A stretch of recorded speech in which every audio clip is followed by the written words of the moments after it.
Welcome. Welcome. Howdy. Well, now, ain't that handy? That, Paul. Way the road takes a bend in here, runs right by the front door.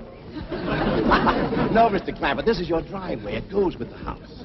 Is this thing a hideout? Oh, yes, indeed. It was built by John Barrymore, one of our finest actors. Pretty fair stonemason, too. Hey, Jed! This here is dandy soil. Fine, Granny. We'll commence plowing tomorrow. But this is Beverly Hills. Dirt is dirt. Yes, I know, but why don't we look around inside, eh?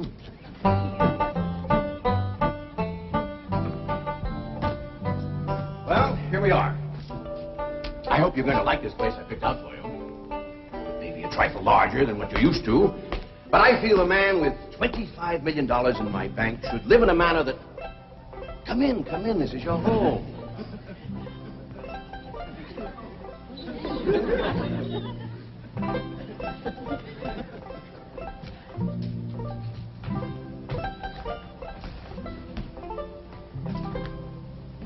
As I say, it may be a bit more than you're used to, but I'm sure you'll be comfortable.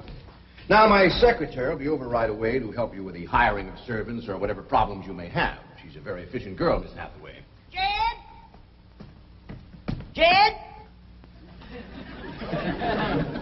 Jed? You and Jethro fetching my stove so I can get some victuals to cook in?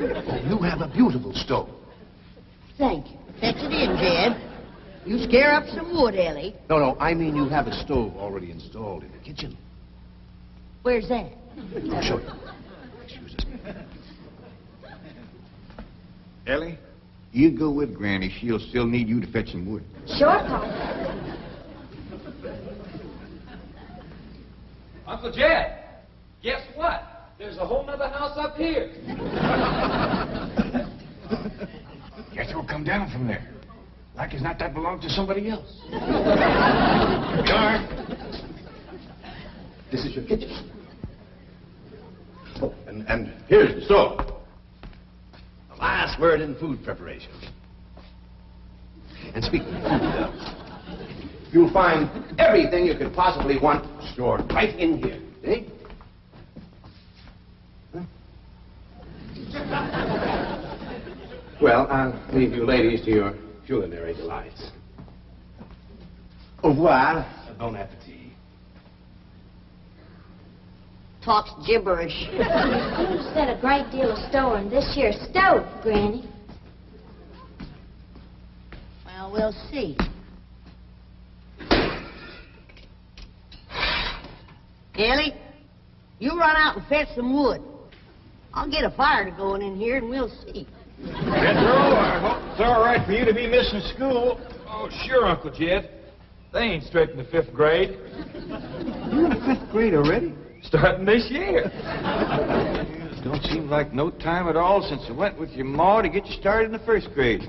You was 6 years old. No bigger than that. We drove clean over to Oxford so you could go to the same school your pa went to. You wouldn't know that town today, Uncle Jed. Oxford? Yes, sir. Well, that town has growed and growed and spread out and built up and just kept getting bigger and bigger. Where today, why, I bet you there must be at least 3 or 4 dozen people living there. A place like that's all right to visit, but I wouldn't want to live there. Do you have any assistance? No, thank you, Mr. Drysdale. We were just talking about Jethro here getting back to school. Oh, well, we have some excellent educational facilities out here, Mr. Clampett. Where do you go to school, Jethro? Oxford. Yeah, you see, Jethro's ma, that's my cousin Pearl. She married an Oxford man, so naturally Jethro, he goes to school there, too. I'm the champion crawdad eater. At Oxford? Jethro put away 3 buckets of crawdads. 4. And he's learned to cipher and everything. Cipher some for Mr. Drysdale.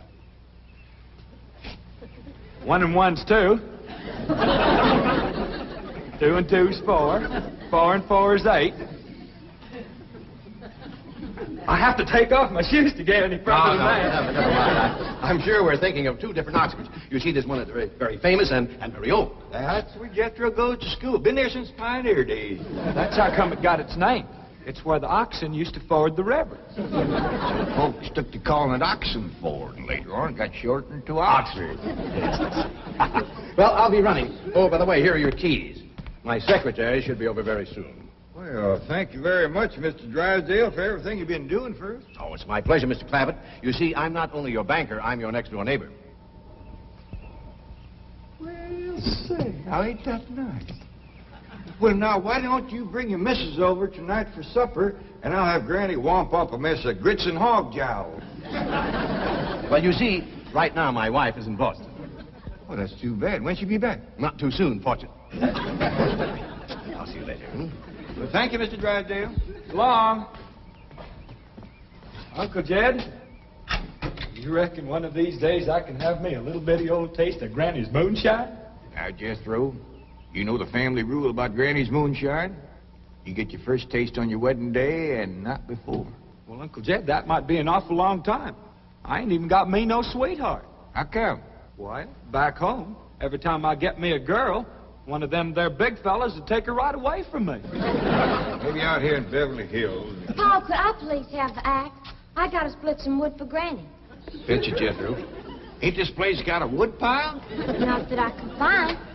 But I found a whole row of black old dead tree trunks, pretty near as high as this height. Is it kind of big for you to tackle? Well, shucks, no, Paul. They're only this big around, and all trimmed and topped and strung together with the black rope, so as no matter which one you cut, the others keep it from falling. Somebody had a right smart idea there. Just the same, I think I'd rather have Jethro do the cutting. Oh, Paul, let me. Ah, cutting trees and chopping logs ain't no work for a girl. I'm just as strong as Jethro. You ain't neither. I am so. You ain't neither. I am so, too. You want to wrestle. Darn too. Now, here. That ain't no fair fight. Somebody's gonna get hurt. Now, yeah, you see, you're getting too rough. Jethro. A person can get crippled from a hold like that. Get up from there. I can't, Uncle Jed. You turn him loose and get up from there before I take the strap to the boot. Now, here, you get out there and chop down one of them tree trunks and saw Granny some nice logs. Yes, sir, Uncle Jed. Could have whooped you if you hadn't tripped me. Okay? Come back here and sit down. I want to talk to you. Whooped him fair and square, and I'll do it again. You won't. That's what I want to talk to you about. Ellie Mae, you're getting too big to wrestle with boys. I ain't as big as Jethro. Big that way, I mean, growed up. You're a young lady now. You gotta start minding your manners and fixing your stuff up real nice and wearing dresses. Paul, folks would call me a sis. It ain't sissy for girls to act like girls. You see, Ellie, I raised you like a boy, and I was wrong to do it. I reckon every man liked to have a son, and you was my only young'un. And when your ma passed away, I just decided to turn you into a boy.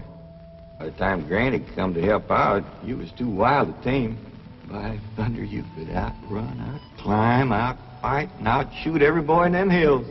Still can, Paul. Yeah, but it ain't fitting. It ain't right for folks to go against nature. Now look at old Duke. Reckon we could turn him into a cat? Of course not. That's right. Because nature made him into a dog. It's the same way nature made you into a girl. Here lately, she's getting more and more positive about it. You mean my years is grown? No, nothing like that. You're pretty. Oh, Paul. I know you don't like it when I say that, but you like it when the young fellas around here come in saying it, and they will. Only they'll probably be using words, fancy words I won't even understand.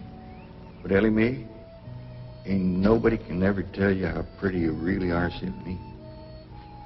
You're the living picture of your mom.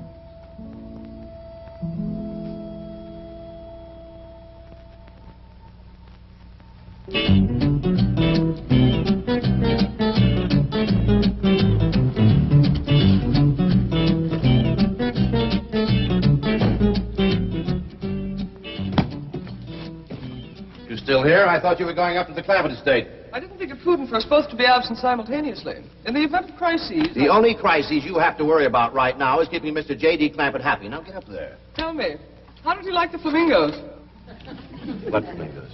I thought pink flamingos around the swimming pool would add a rather elegant touch. Mr. Clampett is not a man educated to elegance. That will take time. Right now, there are more pressing problems. Of course, getting settled, the servant problem. Well, whatever they are, just get up there and solve them. Now, J.D. Clampett is this bank's largest depositor, and I'm making his satisfaction your responsibility. I accept the mantle of responsibility with which you have cloaked my shoulders. And I shall so conduct myself that if this great financial institution shall last 1,000 years, people will still say, this was their finest hour. Handy wood, all right. Got a lot of pitch and tar in it. Ought to burn real good. Yeah. That flimsy grate holds up. Granny, this is top of that tree trunk. You want I should split it up too? No, just leave it outside. Yes, sir. This place ain't even got a wood box. Yeah, folks don't need much wood out here. Remember what Pearl said? It don't get cold. Yeah, I remember. It might not get cold in the day, but it sure freezes solid at night. How you know? I'll show you how I know. Every bit of food in this here storage bin is frozen harder than a rock. Yes. Look.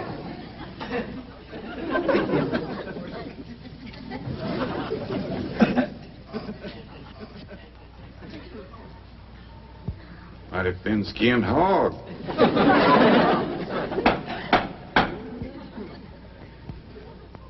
But I'll be doggone. Take me 2 days to thaw out that ham before I can ever cook it.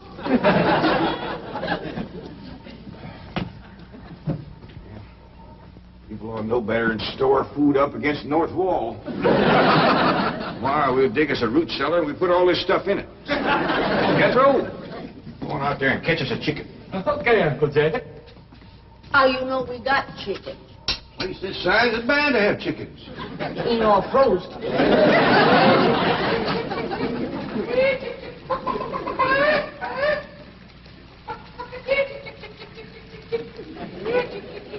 Chick, chick, chick, chick, chick, chick, chick.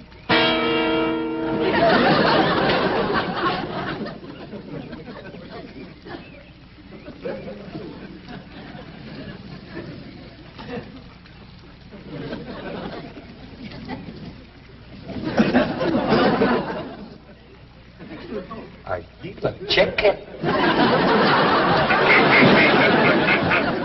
Here's that bucket. You want it? You take it, Ellie. See if you can find a creek. I gotta have some water. You know a pump on this place? It ain't even got a well. Uncle Jed, Uncle Jed. Yeah, boy, did you find a chicken? I found something. I ain't sure if it's a chicken, a goose, a duck, or what. Where is it? I couldn't catch it. That thing can outrun a jackrabbit. There ain't no goose or duck. Must be a chicken. If it is, Ma was right about things growing bigger out here. That thing was this high. A chicken? Ah, Jethro. Honest, it's got legs this long. Dibby's on the drumstick. Drumstick ain't much. Whoever gets that neck is eating from now on. It commences here and runs plumb up to here. Jethro, you ain't forgot what I said about Granny's jug of liquor. I ain't been to Granny's jug. You have your in first. Honest, cross my heart. Where'd you see this chicken? Down by the cement pond.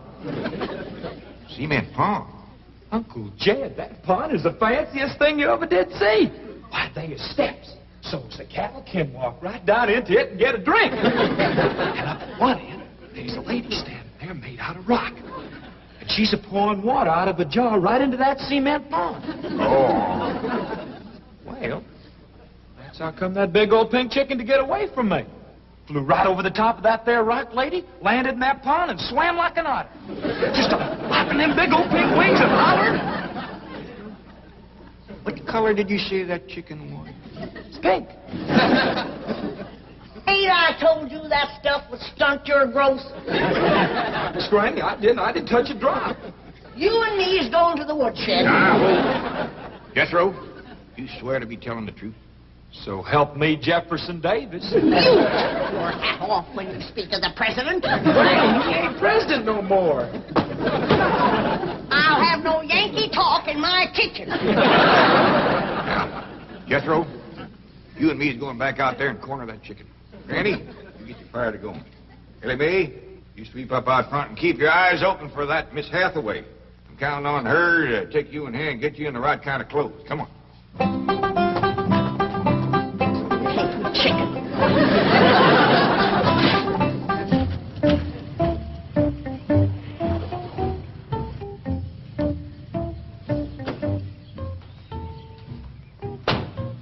You there, young man?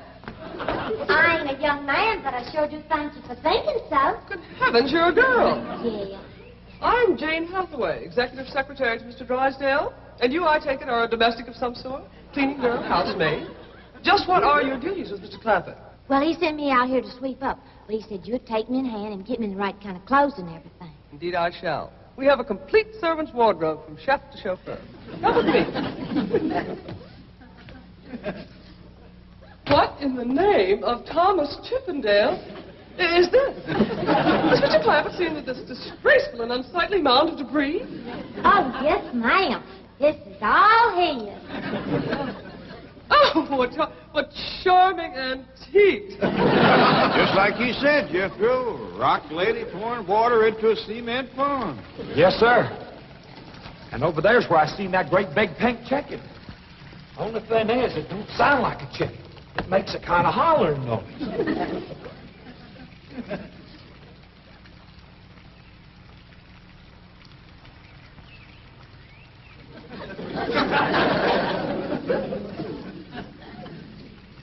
Reckon you'd make a hollering noise, too, if you was to lay an egg like that. Man, oh, man. That's what I call an egg. And you won't have to worry about food now. Wait till she cooks this.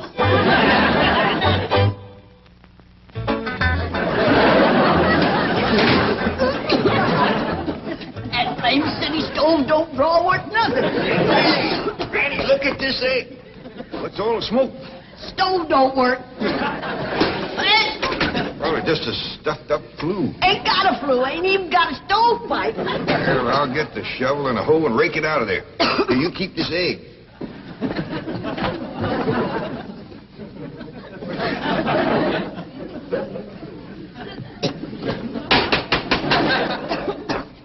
Just like everything else out here. Froze solid.